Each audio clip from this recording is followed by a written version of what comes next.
atau dimanapun kemanapun yang boleh melarang atau menghalang-halangi hak seseorang untuk dipilih ataupun untuk memilih. Itulah yang kemudian menjadi dasar saya kemudian berkenan untuk maju sebagai calon bupati Kabupaten Gunung Kidul. Saya paham, saya bukan orang yang sempurna.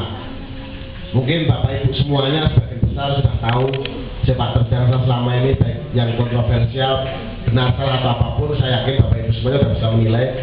Karena saya bukanlah orang yang kemudian selalu hanya berada di belakang meja atau di bawah tumpukan sampah, tapi saya selalu sering muncul ke permukaan dan sebagainya seperti, sehingga baik buruknya saya mesti Bapak Ibu semuanya tahu.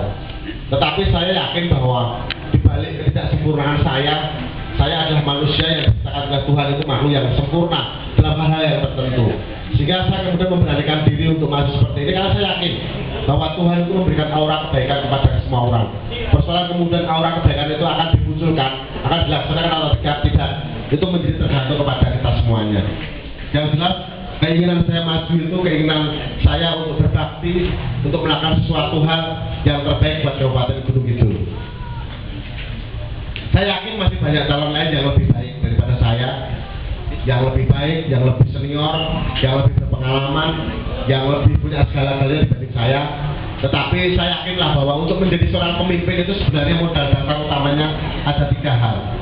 Yang pertama, seorang pemimpin itu harus punya nyali. Jadi kalau seorang pemimpin nggak punya nyali, nggak punya keberanian, nggak punya istilahnya greget, gretak dan sebagainya, saya yakin roda pemerintahan tidak akan bisa berjalan dengan sempurna.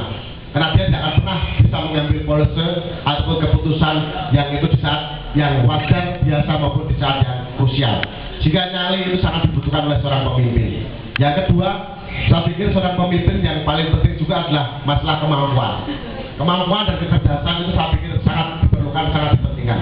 Bagaimana mungkin kita akan berharap, kita akan bermimpi punya pemimpin yang kemudian bisa melakukan banyak hal, tetapi ternyata dia tidak memiliki kemampuan, kita tidak cerdas, bahkan dia menurut cenderung tidak memiliki kemampuan yang standar minimal. Saya yakin pemerintahannya, kepemimpinan juga tidak akan bisa sempurna atau perfect.